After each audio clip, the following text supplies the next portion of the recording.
All sports, all plays. All sports, all plays. All sports, all plays. 365, we making a plays. You talking the game, get you through the days. We're high in the court, the dime in the lane. Variety topics living the same. All presentation, sports information. In the airways, taking the nation. All sport, all plays. Like working your faces. Grace at the field, so tie the laces. All sports, all plays. Network. All sports, all plays. Network. We on top of our game. All sports, all plays. All sports, all plays.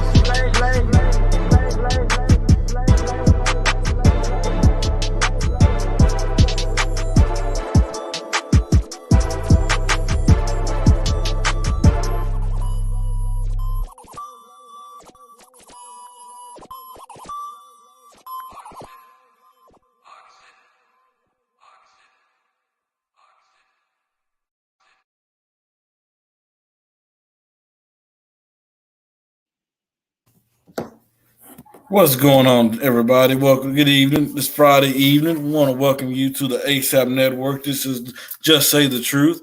I'm joined with the one and only Jonathan Mathis. What's going on, brother? Hey, what's going on, brother, man? Happy Friday to you all. I'm glad to be Friday too, man. Yeah, it's Friday. The best day of the week for a lot of people. So happy Friday to everyone out there. And today on my graphic tee, I got the GOAT, man, MJ. The GOAT. Yes, sir. Oh, snap. No pun intended. The GOAT. Who's the GOAT? I don't see LeBron on there. Michael Jordan all day. Oh, okay. I see you're one of those dudes. Well, and then we got Nate the Great filling in for Adam. What's going on with Nate? I'm excited. I'm excited to get this thing rocking and rolling. There you go. But before we get there, we need to take care of the bills. Hey, Nate, let's pay the bills, my friend. Okay. The first one is Suzanne Paparazzi's Jewelry. Suzanne's Paparazzi Jewelry, 24/7 shopping available. 160920 is the code. Show her some love, like she showed us, from all of us here at the ASAP Network.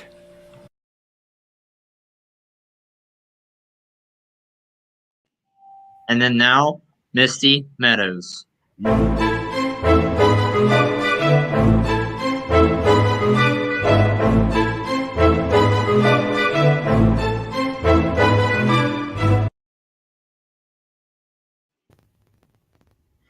All right. Since we got that all took it out care of and paid the bills and all that, let's do what we came to do. Let's debate sports, gentlemen. There's this one topic that I want to talk about, but before we get there, I want to put my input on what happened. You guys talked about it Wednesday night with the Kevin Durant and the Michael Rappaport beef. Whatever Kevin Durant came out on Twitter, sent him some private messages, totally disrespectful. Then he came back and apologized. The NBA have fined him today because of it. But I will say this. Michael Rappaport, he lost the G code, man. There's some certain things you just do not do. That's one of them. Like, do not expose what another man has told you.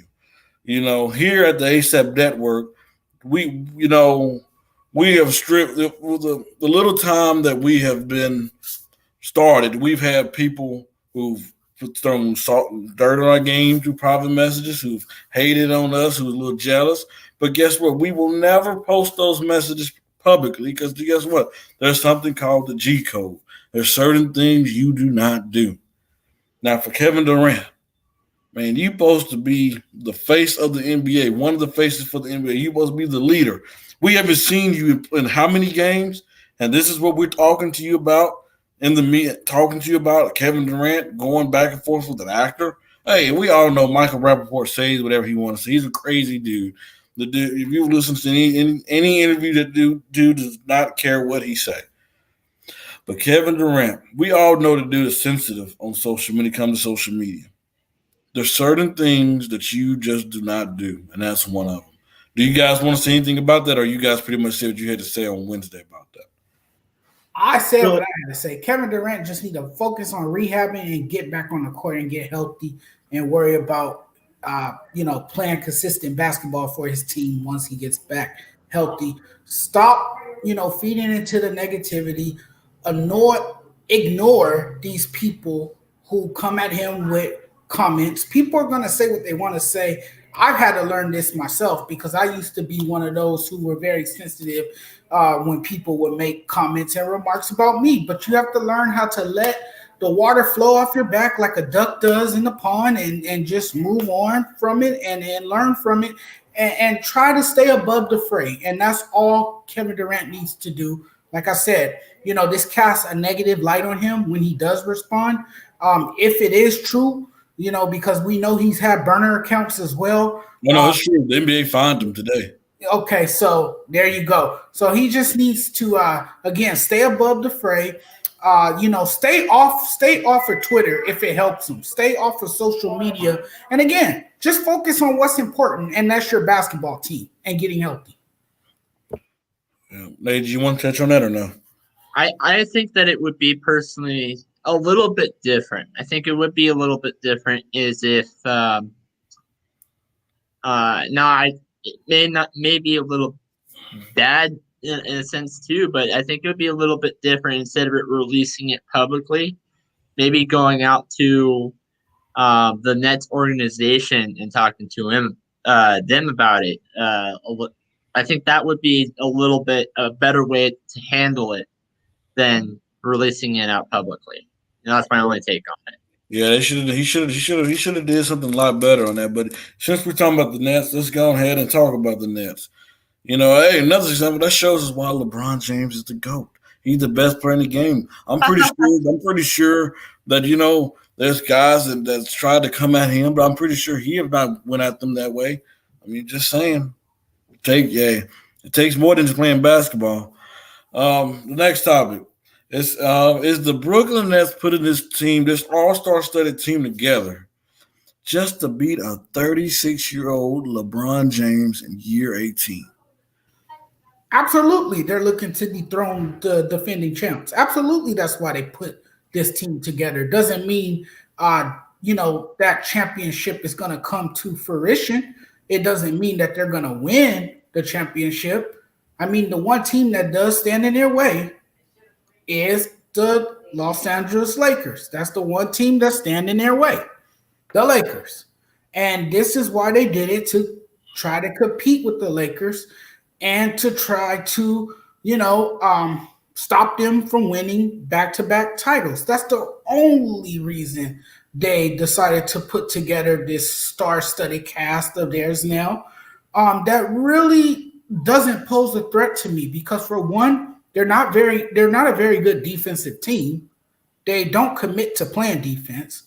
They have too many stars who want ego. I mean, and at some point, ego trips are going to start to create a distraction, in Brooklyn. I just think there's too many personalities on one team, and at some point, I think they're going to implode. It's not going to work. I just don't see it happening in the future. I don't think great chemistry will take shape for the Brooklyn Nets. That's just me personally. And if LeBron and AD get healthy, I know I sound like a broken record because I continue to repeat myself, but if those two guys get healthy, nobody's beating the Lakers. Nate the Great can see Denver beating them. He can see Dallas beating them. He can see the Suns beating them. This is stuff that comes out of this man's mouth. Nate, what do you think about it? Do you think this Brooklyn Nets team is putting this all-star studded team together just to beat a 36-year-old LeBron James? Yes, I do definitely think about it. But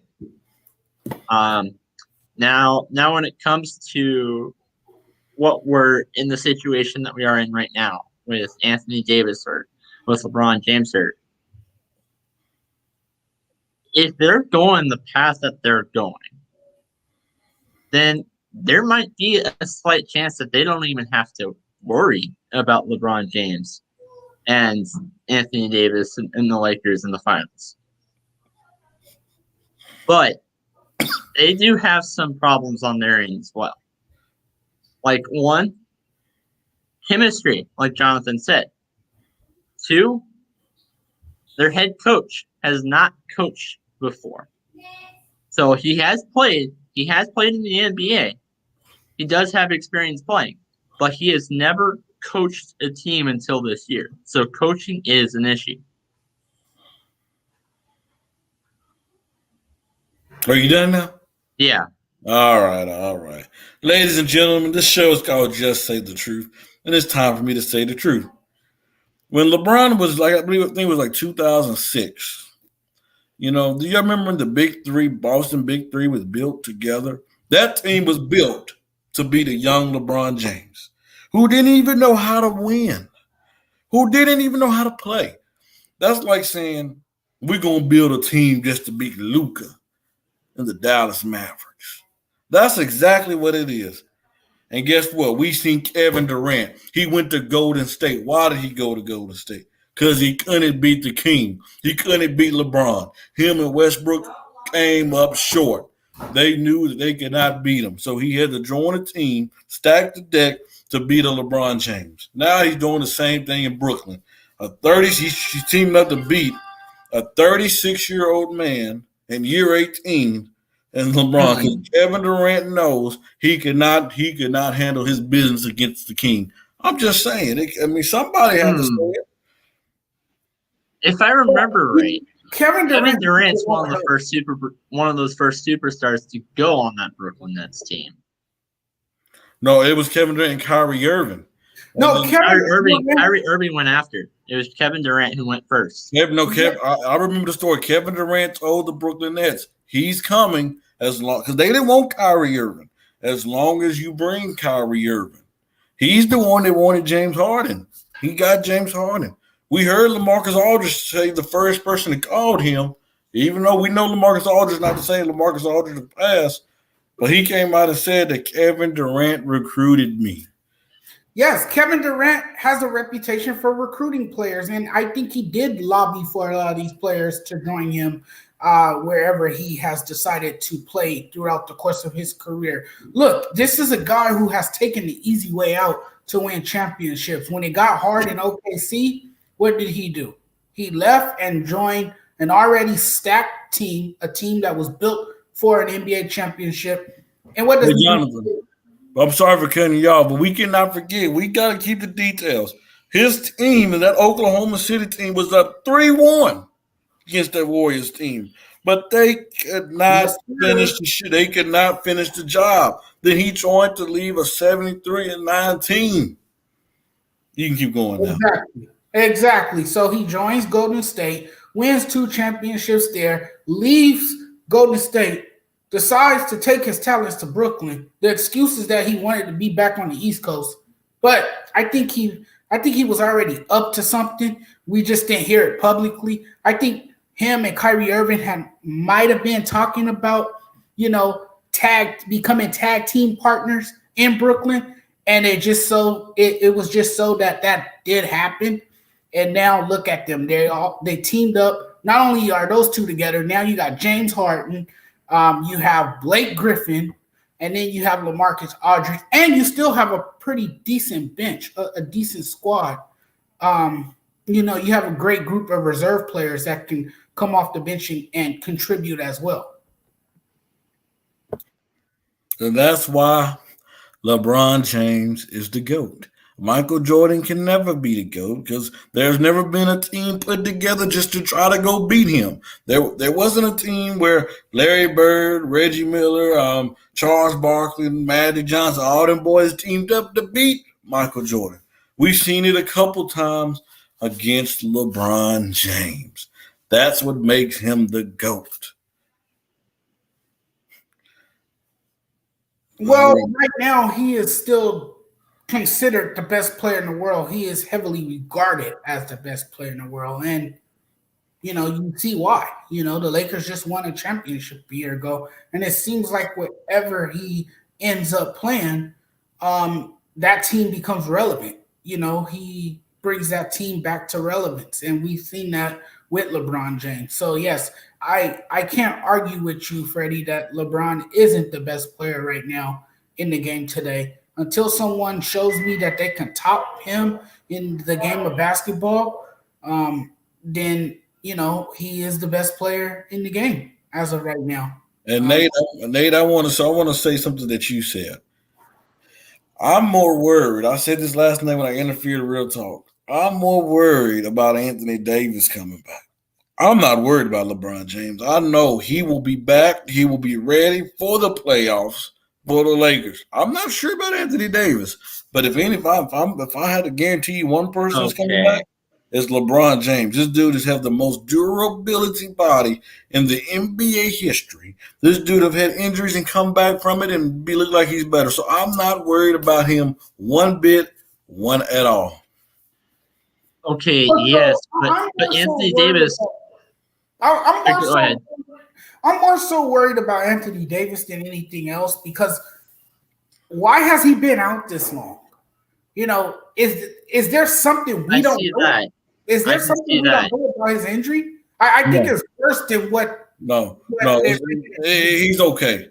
The Lakers are not going to be like Golden State. When Kevin Durant had that calf strain, remember they brought him back so quick? The Lakers are not going to risk him tearing no Achilles. We resting him, make sure that thing is 100% fine, and then that's what we take in our time. I can understand that point. But when you were talking about what you said earlier about the Anthony Davis point earlier, that would be a better way of phrasing that would be you're more worried that Anthony Davis will get hurt again. Anthony's probably going to come back first between the two guys. Right. I'm just saying, I know at the end of the day, I know LeBron's going to be ready no matter what. I just know that. That's just a given.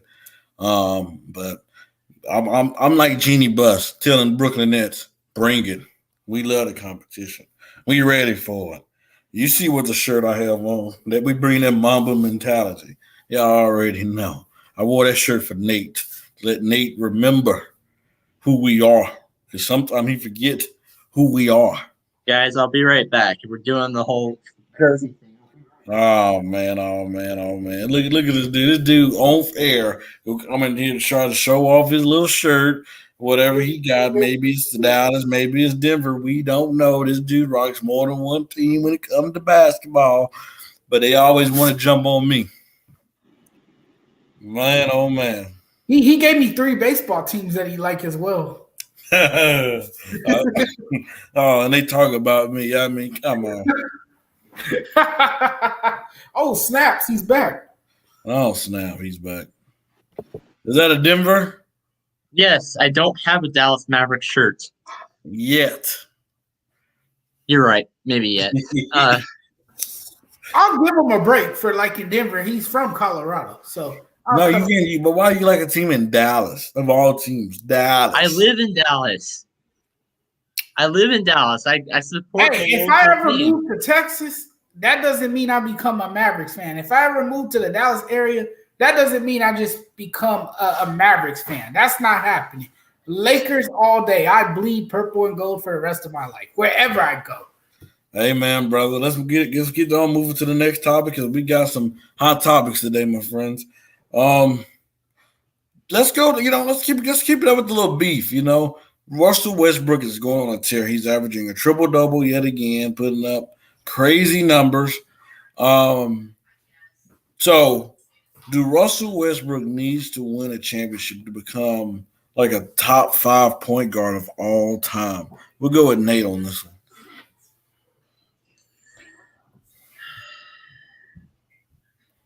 I'm in this particular. I've said this before that championships, team winning championships, should not be considered in as individual success. This goes for football. This goes for basketball. If that particular team wins a championship, that shouldn't even be in the conversation when it comes to Hall of Fame talk.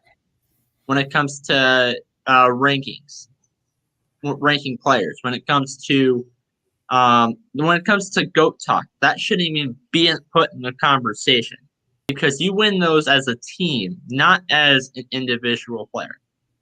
When you're talking sports like tennis, fencing, then that's different. But basketball, no. For that reason, I'm going to go no.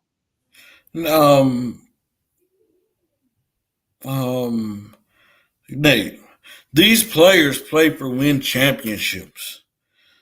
This Russell Westbrook is not a B player or a C player. He's an A player. He's like the number one player. He's a superstar. This dude had played with so much talent in his career. He played with James Harden, Serge Ibaka, Kevin Durant, Steven Adams, Paul George, James Harden again. I mean, this and I'm missing more. Victor Oladipo. So this man has yet to win a championship. Carmelo Anthony. But, they was up 3-1 to the Warriors. But guess what? They couldn't get a job done because they blamed it on Westbrook. Either he wanted to be the man and he couldn't get the job done. He's horrible at the three-point line. He can't knock threes down consistently. I mean, we all know Russell Westbrook is the most athletic point guard the game has ever seen. This dude put up numbers that this dude averaged a triple-double when the last time Oscar Robertson was the last person to do that. This man is a phenomenal point guard. But at the end of the day, we have not been able to get over the hump and to win the championship. Jonathan, do you agree with me, or are you on Nate's side with this? I don't always measure great players by how many championships they win. I measure them by how they play individually. The thing exactly. But here's the thing with me with Russell Westbrook. When it comes to Russell Westbrook, he is not the type of guard who's a floor general. He can't make everyone around him better. And that's a problem that I have with Russell Westbrook. That's the problem I have with him. He can't make his teammates better. He has not adjusted his style of play since he's entered the NBA, and he's a very selfish player. Anyone could jack up shots in this day and age in this NBA, in today's modern NBA. Anybody can score 50-plus points in a game and average triple-doubles every night, but can they make their teammates better? And that's something Russell Westbrook cannot do. And that's why he is not in my top 25, not even in my top 5, not even in my top 15. But Jonathan, when a player averaging 10-plus assists a night, that's getting your other teammates, involved and making them better. No, it's making himself better if he's the one that scores 10 points. I'm stealing Christopher Brown's words when he said stats do not tell the whole story. He might have 10 points, but how many points does he might have 10? He might have 30 points. He would go that high, but how many points do the other teams have on that roster? Other guys, excuse me. Well, let's keep it moving to the next topic. In today's game, who is the best point guard in today's game? And we're not saying D'Angelo Russell and Minnesota Timberwolves. That's a shot to Brandon. He already takes shots at me. I threw the first shot at him this time. I see him in the comments. So we'll go with Jonathan on this. Jonathan, who's the best point guard to you in the game? That's tough for me. You have a long list of talented point guards. You have Steph Curry. You have Chris Paul, who's made the Phoenix Suns backcourt better. You have Russell Westbrook, who's very selfish but can score a lot of points. You have Damian Lillard, who's created the logo shot, right? You have Kyle Lowry, who's pretty good when he wants to be. You have Kyrie Irving, who might have the best ball handling skills in the NBA.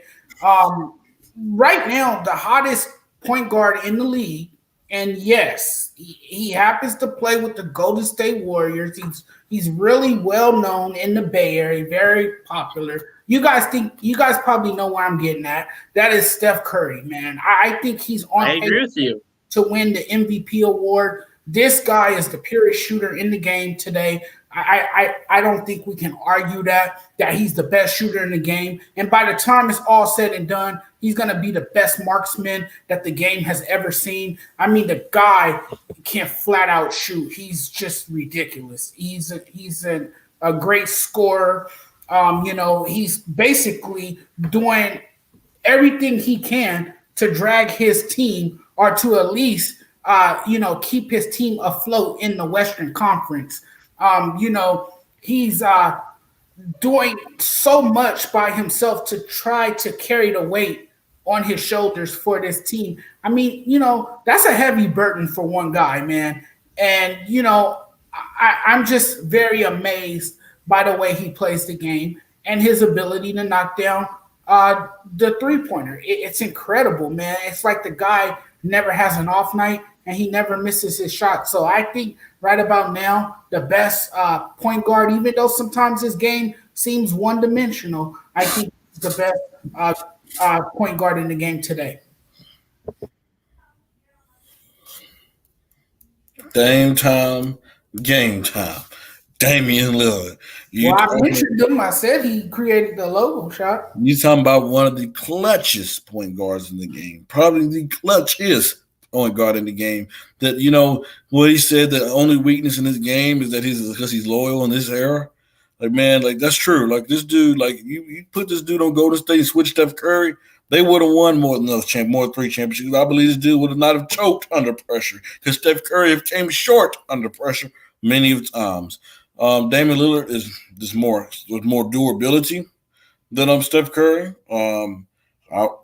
Steph Curry in his career have been hurt multiple times. Damian Lillard is always available for his teammates. This dude is giving you his all every night. This dude shows up in the biggest games that there is. We've seen him in the playoffs. They did not lose no playoffs games because of him.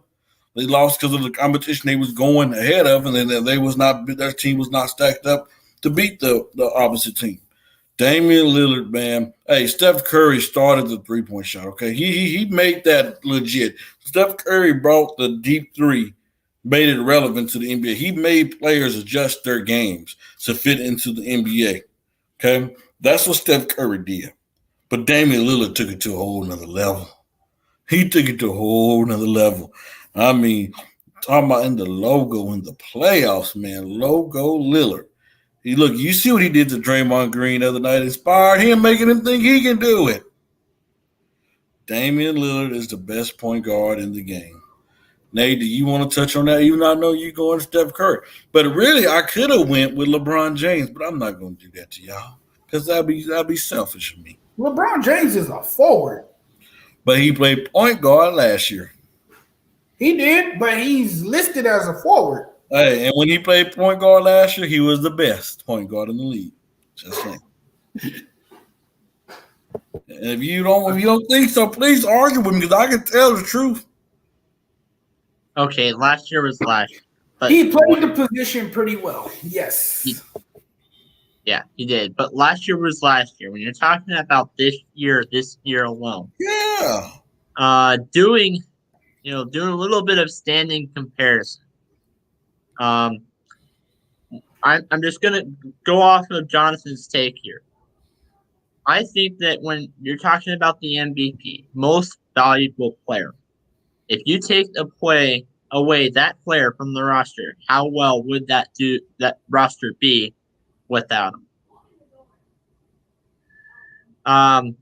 So because of that, throw Russell Westbrook out of the conversation.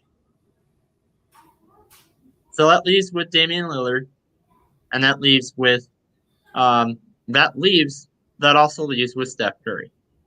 It goes down to those two. And it has been going back and forth between those two. But then, just looking off standings alone, I'm actually going with Freddie on this one. I know I said Steph Curry. I know I said Steph Curry earlier. I know I said that. That's a shocker. But that's only because I thought the Warriors were higher than the Trailblazers.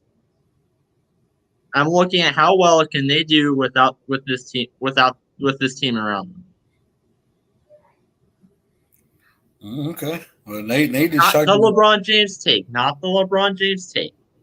LeBron. The I mean, Damian Lillard. Nate definitely shocked the world when he agreed with me on my exchange. Let's move to the next topic, the last topic before I let you guys take the rest of the show. Let's talk about the MVP take. I'm gonna go ahead and do it. I'm gonna start this. Who's the MVP? It's not James Harden. What's he done?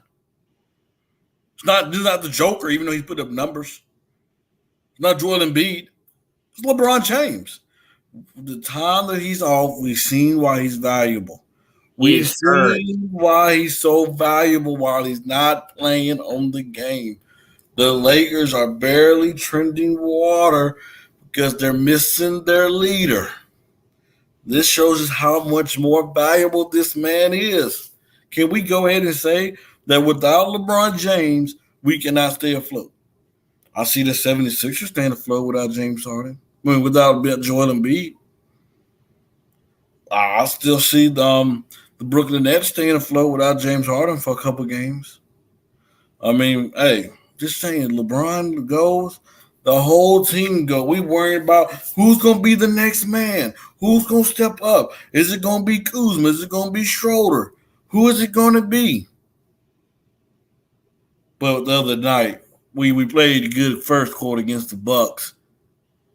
A good first quarter, a decent second quarter, but the rest was history.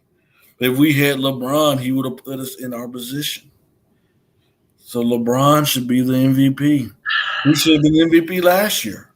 Really, he should be the MVP every year. He puts up winning numbers. His team's always winning, but he never get the respect. He's getting the same treatment Kobe got. The years that Steve Nash won those MVPs, guess who should have won those? Kobe Bean Bryant. Kobe Bean Bryant. The years that Steve Nash won those MVPs, Kobe Bean Bryant. Only reason why Steve Nash won is because he had maybe a few more assists. But Kobe had like 15 more points to him. Jonathan, so you don't think Kobe should have won those MVPs? I'm not disagreeing with you there. What I'm disagreeing with you on is that LeBron James should be this year's MVP. The guy's been injured, for crying out loud. But has the team did with them without him? No, he does not deserve to even be mentioned in this MVP race. Okay? Denver Nuggets center Jokic has been playing some incredible basketball all season. Then you have the relentless James Harden, who has elevated his play and has made everyone in Brooklyn even better since he's gotten there. What a difference he has made. I mean, these guys are the MVPs right now. Like, they're, the best players in the game right now, and they're fun to watch. Each of them were the player of the month in March. Are the Lakers fun to watch right now? Respectively. The Lakers they're the betting favorites right now to win MVP. Come on, man. Are the Lakers fun to watch right now without LeBron James? No, they're not. But you're missing the whole point. The MVP is an award that goes to the best player. I don't think they're fun to watch with LeBron James because the award goes to the player that had the best season, not the player that played out the most games and that was injured. The award should go to that's not who's awarded the MVP. The award should go to the award is called the most valuable player, and the most valuable player is LeBron James. I disagree. He has not played enough games to be considered the MVP right now. I'm telling you who I think the MVP is. And we already know Jokic and James Harden are the betting favorite to win MVP right now. The numbers show that. The numbers indicate that. If you watch NBA basketball, which you do, Freddie, but you're ignoring the facts, look, James Harden has taken up the mantle as Brooklyn's top offensive playmaker, dominating. Why does it have to be about numbers? It don't have to be just about numbers. It's about your impact you have on a team, and this man has the biggest impact. Okay. That's my point. James Harden has, and that's my Time out. point. James Harden has had a tremendous impact on the Brooklyn Nets. So has Jokic in Denver. Bigger than LeBron. Yes, Y'all have a good bigger night. than LeBron. Y'all have a good And night. I'm a Okay. Lakers fan. I love y'all. Okay. So let me get on to my point here. Going on and adding on to Freddie's take, I agree with half, not all of his whole take. There's some bits and pieces of it that I agree with. But he did say something which made me change my name to Statmaster Nate, because he said say something that was actually not correct. And I know I said earlier, stats do not tell the whole story, but they tell a good chunk of it. With Anthony Davis hurt and with LeBron James back on the court, with Anthony Davis hurt, with LeBron James on the court, the Lakers have won half of their games. And they are in the Western Conference. The Western Conference, the more competitive conference. So that the two of them together, if the two of them together is what puts the Lakers up on the floor. So wait. So you mean to tell me if we take LeBron off this team and just put AD in there, you think he can take us all the way? No. I Because think it would be the same situation. And Lakers win about half their games. No, I believe you put LeBron on this team without Anthony Davis, he's good enough to take us to the finals. We've seen him put bombs on his back. Jordan Clarkson, George Hill, Larry Nance Jr. on his back and took them to the finals. We've seen that. Give him his respect. Yeah, but how long ago was it? A few years ago, don't mean how long ago. This dude about lost a step in his game. Look, this is how we're going to resolve this issue right here and right now, okay? I said this before. I'm going to say it again. LeBron James cannot win without AD, and AD cannot win without LeBron James. It's as simple as that. Thank both you. need each other. They both have to play alongside each other to win the chip, okay? It's that simple. Okay, LeBron is older now. He's 36 years old. If he didn't have a dynamic superstar playing alongside him as good as Anthony Davis, he would have got hurt last season, okay? Let's make that really clear, because he would have too much. He would have put too much on his body, and that takes a toll on a guy's body like that. I don't care how durable he is. I don't care if his body's in the best shape. I don't care if his body's game ready. None of that means a damn thing if you don't have a superstar to help you take that weight off your shoulders. So, Jonathan, are you trying to say let's go to the bubble? Okay, let's go to the bubble. Take Anthony Davis off this team. I think we can beat the Houston Rockets team with the LeBron James and Kyle Kuzma, KCP. Oh, you can beat Houston, sure. Okay. Oh, yeah. This year's Houston's terrible. But can you beat Denver? Can you beat the Nuggets? Yes. In the 7 series. No. Yes, our bigs was body and Joker where he could not do nothing. I believe LeBron would have took it. Okay, let me clarify. This year's Denver Nuggets or last year's Denver Nuggets? Last year. We're talking last year. And then if we would have went to the finals and played against the Miami Heat, man, it would have been over. Jonathan, come on, man. And you talking about arresting LeBron at that point. Arrested. I'm not too sure. I'm not too sure. He would have been arrested because of COVID. LeBron needed AD. No, AD needed LeBron. They both need each other. No. The saying need to be AD needed LeBron. Because without LeBron, AD couldn't even sniff deep in the playoffs. LeBron didn't make the playoffs the year before. Because of an injury. I'll tell you this much. If the Lakers had AD right now, they would be winning more games. Yeah. Without LeBron James. And that's the same with LeBron. That's the same with LeBron. We've seen it. When LeBron was on the court, they were still losing some of those games. But we was winning more than we was losing. But we was winning more than we was losing. Yeah, that's a fair point. That's a fair assessment, but still. Man, this get hot. I'm just say the truth, Nate. You got the last two topics, the NCAA and the MLB. I'm gonna let you guys roll with that. Okay. Yeah, hey, Jonathan. All right, it was a pleasure, man, as always. Yes, I see you guys Wednesday night, man. Hey, we have the full crew there. I'm gonna bring the heat. We gonna say the truth. Y'all know how we do. Y'all have a good night. And Nate, you be respectful. Have a good night. Come back on here. You be respectful, Nate. Have a good weekend and happy Easter to you and your family. All right, you too. You same to you, Nate. All right. So let's actually go on and talk about the MLB topic first. The MLB topic is, we have all these games open. Day just finished. I do need to go and check scores right now currently, but I know the Red Sox just finished their game. They lost 3-0 to the Orioles. What is your hot take about MLB? Well, the Orioles last season was a surprise team, if you remember. They surprised a lot of people, and they have a lot of young guys on their team in that batting lineup of theirs.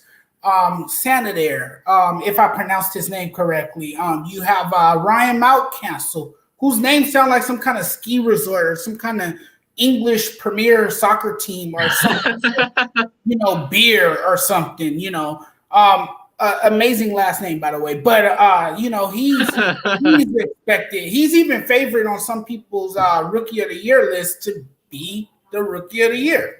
He's heavily regarded in that category. So, I mean, the Orioles, to me, they look very impressive early on. John Means was dominant today. I believe he retired 18 straight batters in his outing today. He was remarkable. He was very impressive, extraordinary. He had some electric stuff on the mound yesterday. Went right after batters. Got the strikeouts. Looked good in the zone. Commanded his pitches effectively and got the job done for the Orioles. So I really like the Orioles early on. I know the season just started. It's still early. It's still a lot of season left. And one thing about baseball is that any team could flip the script at any time because it's a long marathon. 162 games is a lot of games. And I know sometimes we jump to this early assumption that this team is going to be the team to beat. And then 2 months later down the line, you're looking at a team that came out of nowhere that's contending for a playoff spot all of a sudden. That's how baseball is. It's a very funny game. I know, speaking of flipping the script, I know it's only a couple of games, but we're looking at the Dodgers and Rockies game. And the Dodgers are currently up 4-0. So it can go like it's really, really funny, how to look at it. That was probably one of the most bizarre games that I've seen yesterday, by the way. Yes. The Dodgers and Rockies opening day game. That game was just a weird afternoon for baseball. It really was. Mm-hmm. I've never seen anything like that. And I've watched baseball for so many years, and I've never seen a player hit a home run and it results in a run scoring out. What? Single? I don't know. It was just weird. I was so confused. I was very confused. I have never seen anything like that. I guess what happened, Justin Turner misread Tapia's catch in left field, right? And so he runs back. He crosses Bellinger. I believe Bellinger is signaling a home run, like between he was between second and first base, and Bellinger was gesturing home run. But Justin Turner, not being able to read the play, he runs back, crosses Bellinger, and they ruled it a run scored, but they ruled I believe it was Justin Turner out. I don't know. I forgot how it went. And Bellinger, I don't know what happened to Bellinger. It was just weird. I've never seen it. Was strange. Maybe one of the commenters can help us on what really took place, because it just didn't make any sense to me. It was really strange. So going on to my hot take, I didn't actually watch the game today because it wasn't on. But I will, however, say this. I honestly think that the Red Sox are going to get swept in opening day. That's my hot take. I think the Red Sox are going to get swept by the Orioles, lose all 3 games opening day. I know I said this a couple of shows back, but they do have, even though they do have a solid bullpen, coming up. I said watch out for this team in a couple of years. That does not mean, this year. They've lost so many people. They've lost Jackie Bradley Jr., who's, even though he's terrible on offense, but he's great on defense. They've lost to Mookie Betts. Even though I understand why, they still lost a major piece to that team. They've lost so many people. And now, even though Orioles are still probably going to be a team not making playoffs this year, they have been better than what they were a couple of years ago. I wouldn't be surprised if the Baltimore Orioles are a team that are like in the middle of the pack, kind of. They're not a team that goes to the playoffs, but they're not a team that gets like a first round pick. I think I wouldn't be surprised if they're middle in the pack. Yeah, I think the Orioles probably finish second to last. I think the Red Sox will finish last. I think the Orioles will finish second to last. And then I think the Blue Jays might finish, the Yankees or the Blue Jays might finish third. If not, the Yankees second and the Rays maybe first. I mean, because I see the Rays going third. You see the Rays going third without what? They don't have Blake Snell anymore? Yeah. Is that why? Yeah. Well, yeah. That's logical. That's a logical point. I see. I'm worried about the injuries for the Yankees, so I can see the Yankees going third as well. I can see second and third being a flip flop. Yeah. They might as well park an ambulance outside of Yankee Stadium because, and I don't like wishing injury on players, but it just happens every year that Giancarlo Stanton, and that Aaron Judge just suffers from the injury bug. And then, a day later, you're hearing that they're on an injured list and that they won't be coming off of it until like 2 months later. And it's just crazy, man. Those guys cannot stay healthy. They're just injury-prone players, unfortunately. And that has been what has plagued the Yankees in recent years, is catching the injury bug. And Gleyber Torres is going to have a bigger year for them too. I think he will. I feel like, with that entire division has its own big issues. I mean, you have Toronto, who's not playing in Toronto; they're playing in Tampa. You have the Yankees, who have this injury bug.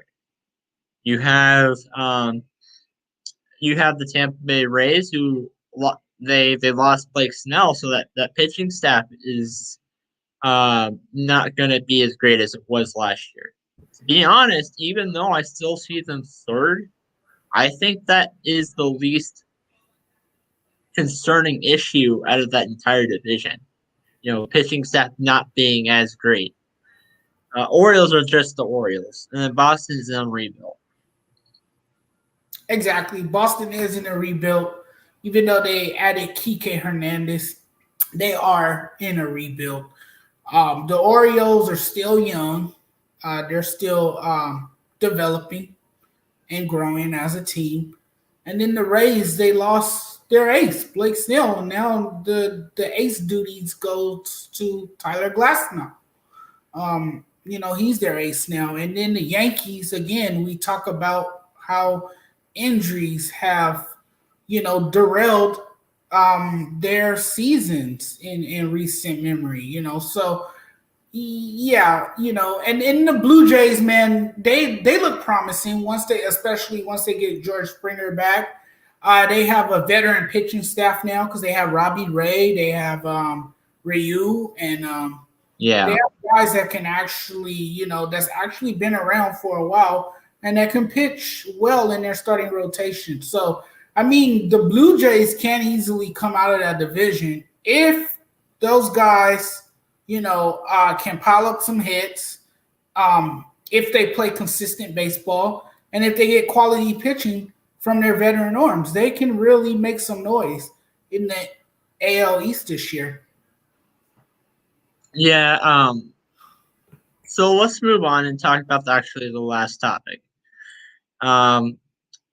What is your hot take, men or women's side of March Madness? There's a couple of games. That's just going to give you a little quick scoring update. Stanford moves on, and South Carolina is eliminated, 66-65. And it is the end of the first quarter. Arizona's on top over UConn. So it's 16-10. What is your hot take, men or women's side, for the remaining of what we have for March Madness? Well, on the men's side, I'm going to go with Gonzaga. I just think they beat you in so many ways. This is arguably Mark Few's best team ever that he's ever coached. This Gonzaga team is historically great. Like, they're, historically good that they can't be beaten. I think the only team that can beat Gonzaga is Gonzaga itself. I mean, they're just stacked. They're locked in. They're loaded. Jalen Suggs might be one of the best point guards in all of college basketball. It wouldn't surprise me if he wins the most outstanding player by the time the tournament comes to an end. And then you have Drew Timme, who's a dominant big man, an unstoppable force that no one has yet figured out. I mean, this guy has nifty footwork. He's great at accelerating to the basket. He knows how to penetrate to the basket, and he's a strong finisher. He's very quick with his feet, and he knows how to, slash inside the paint, get a tough basket in traffic. I mean, I just like Gonzaga to win it all. They have the playmakers. They have, the pieces needed to win it all. And then they're exceptionally well coached by Mark Few, who's done a terrific job coaching Gonzaga basketball. I think they meet Baylor on Monday night for the national championship game. Baylor's just too good. Baylor's also well coached by Scott Drew, who's done a terrific job too. And they have stellar guard play. They have guys that can shoot, flat out shoot. They have Davion Mitchell. Help me with the other guy's name. The other guard that they have. Jalen. His name's Jalen too, I believe. Jalen for Gonzaga? No. Jared. Baylor. Jared Butler. Baylor. Okay, Baylor. Jared Butler. He's also another good guard that they have. I mean, they have great guard play. And I mean, with those guys on that team, they can spread the floor really well, which can make things challenging for Gonzaga, although Gonzaga defends very well. That's one thing that doesn't get mentioned about Gonzaga because we're so lost only because their offense is so good that we forget about what they do on the other side of the ball as well, and that's defend very well. So I think it's going to be Gonzaga and Baylor. Sorry to all the UCLA fans out there. UCLA has had a nice run, but their run comes to an end tomorrow against Gonzaga. I just don't see anybody beating them. I have Gonzaga winning, is riding with a lot of momentum right now. This, which actually leads into my hot take. Even though I think Gonzaga is going to win tomorrow, I wouldn't be shocked. I wouldn't be shocked at this moment. Because you're looking at a UCLA team who participated in the first 4 rounds. They finished at they put it the 11th seed. They participated in the first 4 matchups. And you're looking at a UCLA team who before this tournament lost 4 straight. Their last 4 games not being in the tournament were losses. Just straight losses. I wouldn't be surprised if UCLA wins it all and takes it. I wouldn't. However, even though Gonzaga, is who I have winning it, I wouldn't be shocked. You're muted. That's why it's called March Madness, right? And that's why it's the Final Four, because you really never know how it goes.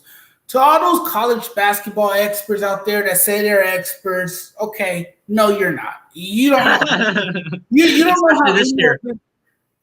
Especially this year. You don't know how any of this is going to unfold. Any team could be beaten in any given round. We've seen it in this tournament particularly. You have Cinderellas dancing to the Final Four, to the Elite Eight, to the Sweet 16.